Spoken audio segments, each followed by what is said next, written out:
My stepson called me a gold digger and wrecked my car in rage. Now he's begging for my help, but I gave him a gift that left him speechless. My husband, Thomas, and I have been together for 6 years and married for 2. He also has a 19-year-old son from his previous marriage. Unfortunately, his first wife passed away from an unexpected aneurysm about 5 years before he met me. His son, Rob, was 9 years old at the time and took it really hard. He was a very troubled kid, and as he grew up, things only got worse. By the time I was introduced to him, he was around 13 or 14, and getting to know him was not a pleasant experience. He made it very clear to me right from the beginning that I would never be able to take the place of his mother, something I wasn't even interested in doing, and that he would never accept me as part of the family. I tried to be his friend, but the kid was determined to make sure I gave up on the relationship and left. I spoke to Thomas about it and suggested that he send Rob to therapy so he could deal with his emotions. Thomas told me they had tried everything, but Rob just didn't seem to want to get better. After his first wife passed away, Thomas hadn't even thought about dating for a really long time. When he met me, he changed his mind. I was pretty much one of the first women he got serious about after his wife's passing. He had gone out on a couple of dates that year, but none of them got a second date out of him apart from me. He was very upfront and honest about everything with me from the beginning. He also told me that Rob was not going to be particularly welcoming because he wasn't over his mom's passing. That's why Thomas wanted to take it slow with me before introducing me to the family. We were together for 1 year before he finally brought me home. Even then, Rob was very unkind to me for the first few years. All he could do was throw temper tantrums and be rude to me. Initially, I tried to understand and be kind to him, but eventually, I just started ignoring him because it wasn't worth my energy to fight him. I told Thomas repeatedly to do something about his son's behavior. Thomas would occasionally reprimand Rob, but it was pointless because Rob would just go back to his usual behavior afterward. I loved Thomas truly and genuinely from the bottom of my heart, so I knew that no matter what, I wanted to make it work with him. This is why I stayed with him for almost 6 years despite him constantly forgiving his son. However, what happened recently was the last straw for me. 3 years ago, around the time Thomas proposed to me and I said yes, he started a new business. Unfortunately, it didn't take off, and for the past couple of years, he has been trying to make it work, but it just hasn't been going well for him financially. I let him try his luck with his business for almost 3 years because it was his passion project. When it still didn't take off, I tried to tell him that maybe it was time to move on to better things or go back to his job because this was clearly not working. I started telling him to give up on his business and do something else a few months ago since, for the past 3 years, we have been living off my money for the most part. I've been getting worried because I can't afford to support our family on just my income, as it will leave very little for me in the future when I want to retire. I had been trying to gently nudge Thomas in the right direction, but he was being very stubborn. He kept telling me that he just needed some more time to work on his business model and would come up with excuses not to give up. I really wanted to be understanding, but it was impossible for me to keep supporting him knowing that this wasn't working. Recently, we had been fighting a lot over this. I guess at some point, his son overheard what we were talking about and came to the conclusion that I was a gold digger for telling Thomas to sell off his business to any interested buyers and go back to his job so we could make more money. I found that very insulting because the one thing I'm not is a gold digger. I've always been independent, and I couldn't stand the insinuation that I had been relying on my husband for money when it had actually been the other way around. I wanted to correct Rob when he started calling me a gold digger. It came up a few weeks ago when I told him to do some chores, and he told me he wasn't going to take orders from a gold digger with no self-respect or dignity. When I asked him what he meant by that because I was obviously appalled, he explained his thought process to me. Before I could correct him, Thomas intervened, broke up the fight, and pulled me aside. He told me not to tell his son anything because Rob had no idea we had been living off my money for so long. Thomas wanted to preserve his image in front of his son because it would be very shameful for him to admit that he was struggling with money. As a father, it would be humiliating for him to show his son how he had fallen. Thomas pretty much begged me not to tell Rob the truth, so I obliged. However, I had to pay the price for it because, after that day, things started getting more difficult for me. Now that Rob believed I was a gold digger, he kept using that against me. It was very tempting for me to tell him the truth, but I had to think of Thomas and stayed silent for his sake. Rob came back home for his winter break, and I knew he would be gone in a couple of weeks, so I only had to tolerate him for a short time. Since I had already put up with him and his terrible behavior for so many years, I didn't think it would be too difficult. However, this time, Rob was planning on going out of his way to make things much more difficult for me. A few days ago, he decided to take my car without my permission and crashed it right before I was about to head out for a very important meeting I had been talking about for days. I usually leave for work around 9 in the morning, but that day, I had a meeting with a very important client and was planning on leaving much earlier since I didn't want to be late. I'm really thankful I planned ahead. I was ready to go out quite early, but Rob had been preparing even earlier.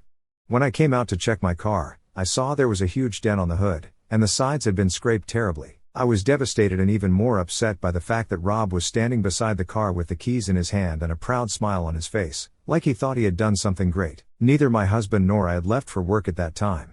When I saw Rob and what he had done to the car, I completely lost my mind and started freaking out at him. I'm usually not a violent person, but that day, I lost control and ended up slapping Rob in the face. I don't regret it. He tried to shove me, but by then, Thomas had come out of the house and put two and two together. He was able to hold Rob back before he could do anything. I was sobbing because I obviously couldn't take that car to the meeting, and I would have to take a cab, which wasn't all that bad. However, my car had been one of the first purchases I made with my hard-earned money, and it was quite significant to me.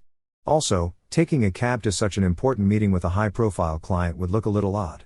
I was really upset because of what had just happened, as anyone would have been. Rob did not seem to regret anything. Instead, he was screaming at me while his father was trying to hold him back, telling me this ought to show me my place. He believed I had too much arrogance for someone relying on my husband to fund my lifestyle. He found it laughable that I had been talking about this important meeting for days, even though, in his mind, I was living off my husband's money. He wanted to make me realize how pretentious and phony I was. Then he started yelling at me, saying this was my lesson for trying to force his father into selling his business just so I could have more money for myself. He kicked my car once again, called me a gold digger, and spat on the ground, even though Thomas was trying his best to hold him back. That was when I decided I could no longer hide the truth from him for Thomas's sake. I told Rob everything.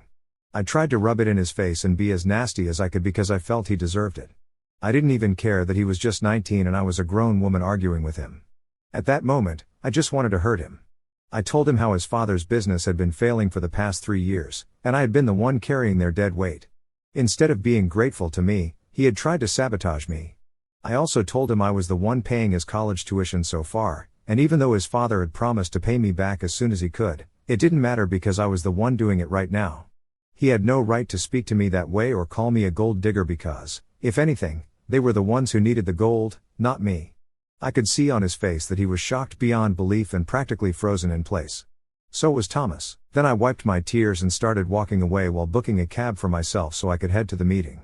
I didn't even turn around because I didn't want to give him the satisfaction of seeing me cry. Thankfully, the meeting went well because I had left quite early and arrived early as well.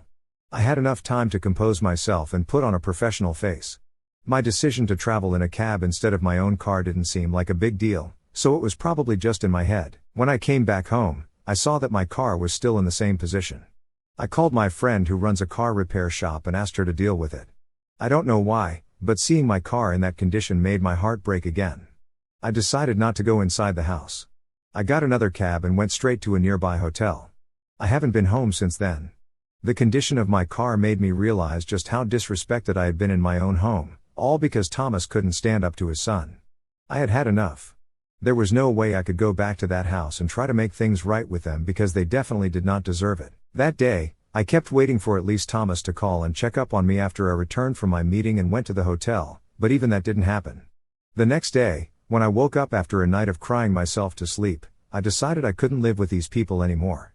Love was obviously not enough to sustain a relationship. I called my lawyer and told him I wanted to file for divorce.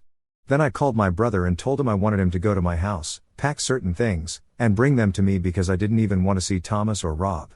I explained the situation to him, and he helped me out by bringing me my things. I guess when my brother went to the house instead of me to collect my stuff, Thomas realized I wasn't planning on coming back home anytime soon.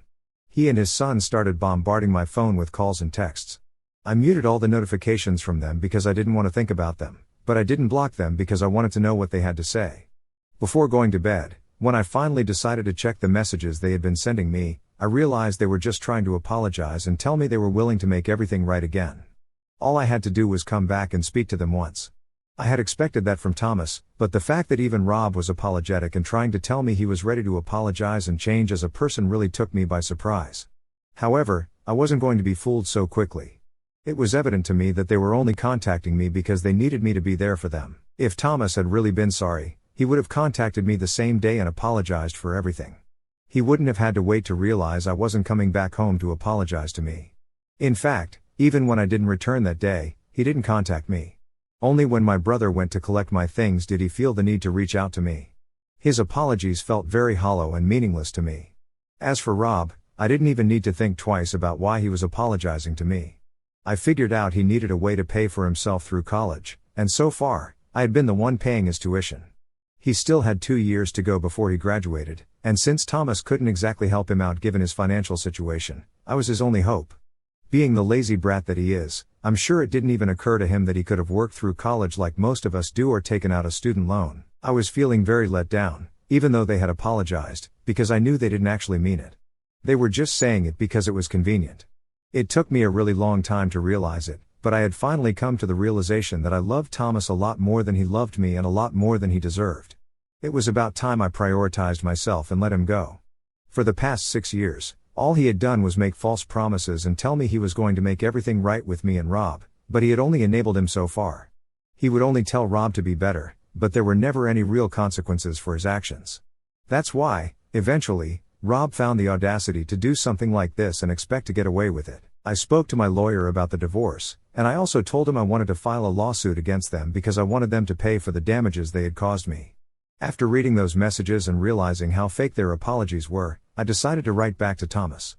I told him I was going ahead with the divorce, and there was nothing he could do to stop me because I had waited long enough for them to come around. Since it wasn't going to happen anymore, I wasn't going to wait around either and allow myself to be disrespected over and over again. The next morning, I woke up to another 100 messages from him begging me not to leave and telling me he was ready to do whatever it took to make me stay.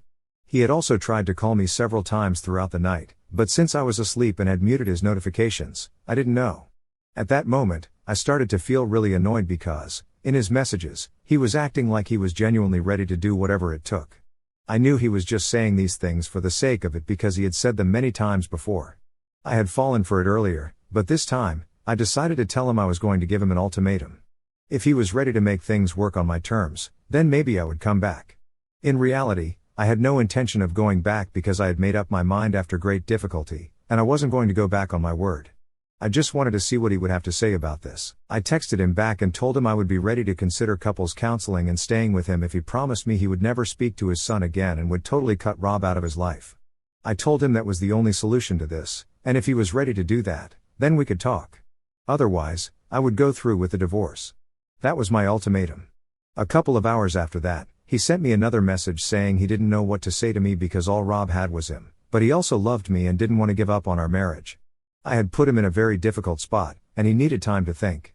He begs me not to go through with the divorce, but I told him that the fact he was even considering this meant neither I nor Rob were that important to him. Since he couldn't be loyal to either of us, it would be better for me to remove myself from the equation altogether and make things easier for him. Then I guess he figured out I actually had no intention of coming back to him in the first place. He started accusing me of trying to mess with his head and playing mind games. His tone really annoyed me, so I decided to take screenshots of that conversation and send them to Rob. Then I turned my phone off because I didn't want to interact with either of them after that. It has been 2 days since then, and Thomas has tried every possible way to get in touch with me. After I sent the screenshots to Rob, he left the house because he felt insulted by the fact that his father was even considering breaking ties with him to make his marriage work. Thomas had pretty much been screwed over by both of us, and he was blaming me for creating this situation, telling me I'm the one responsible for his predicament at the moment. He has been cursing me out, but I don't feel particularly bad about it. For the past 6 years, he had been constantly enabling his son and allowing me to get disrespected over and over again. I thought this was a very small way for me to get back at him in comparison to what I've been through. This is pretty much nothing. Thomas has been claiming he had done his best to strike the right balance between me and Rob and had always tried to keep both of us happy, but that's not true. I was never happy. Anyway, I don't feel particularly bad about what I did, but my brother thinks I should have just let it go instead of trying to create a rift between the two of them. He told me it wasn't worth it, and revenge is not something he encourages generally, so it's pretty out of character for him. I'm just confused about whether I should or shouldn't feel sorry about this, and I need people to validate my decision right now because I'm pretty emotionally volatile at the moment. I purposefully created drama between my soon-to-be ex-husband and his son, who always hated me. Edit, I stayed with him because I loved him, you guys. When you love somebody, you allow yourself to get manipulated, and it just took me a lot to realize that maybe he didn't love me as much as I loved him. I think it's pretty common for people to do this when they're trying to take advantage of you, and that's exactly what happened to me. I'm not going to be shamed for it. There's a difference between someone being a doormat voluntarily and someone like me who has been manipulated in the name of love. I was making sacrifices to make my relationship work, and it just took me a really long time to realize I was the only one doing it, which wasn't fair to me. I can understand that people might feel I'm a pushover because I stayed with him for so long, but I don't really care. I finally found the spine and the courage to leave him, even though I still have some love for him in my heart. For me, I think that's a big achievement, so I'm definitely not going to allow myself to be shamed. I made a mistake like a lot of people do, and I think it's completely fine. Thank you to everyone who has been kind to me, and to the ones who haven't been so kind. I don't really care. I'm obviously going through with the divorce, and yesterday, Thomas was served with the divorce papers. I don't think he's going to contest it, but I think we might have a fight because I have demanded quite a lot of settlement money since he had been living off my dime for the past 3 years, and I would like to be paid back for all of that. I don't think, given his financial condition, he would be willing to pay me back right now, but no worries, we can always make it a long-term payoff situation. That's not even a concern right now. We will deal with all of that during our mediation sessions if he tries to come up with his own terms. Some people have been worried that my brother and I had a fallout over my behavior with him, but honestly, it wasn't that deep. My brother is a non-confrontational person, and he just told me he didn't think it was a good idea to interact with them even more and seek revenge. It's not like he told me to apologize to them or tried to cut me off. It wasn't that dramatic. I'm sorry if it came off that way, but it was just a suggestion, and we haven't even spoken about it since then because neither he nor I think it's that important. Thomas and Rob have not tried to contact me for the past couple of days, which I'm really grateful for because I don't want anything to do with them. I just want some peace and quiet. I have moved out of the hotel I was staying in, and I'm staying with a friend of mine right now. Hopefully, nobody's going to try to find me here. It's been a couple of weeks, and Thomas and I are going to attend our first mediation session tomorrow. Just like I expected, he doesn't want to pay the amount I have demanded as a settlement, which is weird because it was literally his son who damaged my car. If nothing else, he should at least offer to pay for that. Also, I guess he has forgotten the fact that he promised to pay me back. He didn't sign a contract or anything, unfortunately, but I have several texts from him casually conversing where he mentioned he is definitely going to pay me back all the tuition I paid as soon as he can afford to do it. Even though I don't have a contract, I guess that's going to do for now. For everyone who has been asking why I left home, it's a rented house. Even though we had been trying to split our rent for the past couple of years, it was his name on the lease, and I didn't think it was worth fighting for, so I left. I've been looking for an apartment near my workplace, and as soon as I find one, I'm going to move out of my friend's place and start living on my own again. I can't exactly live with my brother because he has his own family, and they have tried to tell me I'm welcome at their house, but I don't want anybody to have to give up their room for me. That's where things are at right now. Hopefully, the mediation for the divorce will be over soon, and I'll be able to move on. I've already started actively trying to move on by throwing myself into my work, focusing on other things, and trying to take my mind off Thomas. It's not easy, even though I know he was toxic to me, and it's best for me to leave. Part of me is always going to have a soft corner for him, and I'm dreading having to see him tomorrow, but I know this has to be done. Who knows, maybe he will mess up, and I'll start hating him. I'm just keeping my fingers crossed for the best. Since then, life has been pretty much a non-stop party because these past few months have been very difficult and draining for me. Now that it's finally over, I have been hanging out a lot more with my friends and family. I'm planning a trip to Greece with a couple of my high school girlfriends. I've earned this treat for myself, and I'm going to try to enjoy my life to the fullest. The divorce process was pretty tough and toxic, and I don't want to get into it, but at the end of it, I got back all the money I deserved, and there's some more in store since he couldn't pay back all of it to me up front. Since then, Thomas has been playing the victim on his social media. Most of our common friends have taken his side because they think I was too hasty in getting a divorce and have been pretending I never really loved him in the first place because I found it so easy to leave him. They have also been referring to me as the gold digger and the most materialistic person they know because I took back the money I was owed. I don't know how that makes me the villain, but I'm happy to know these people have shown their true colors. I know for a fact they were never my true friends in the first place. I have cut him off and everybody else who was taking his side during the divorce. I don't need this kind of negativity in my life. Like I said, I'm going to be living it up to the fullest now. I have my friends and my family, and most importantly, I have found myself again, and that's all I need.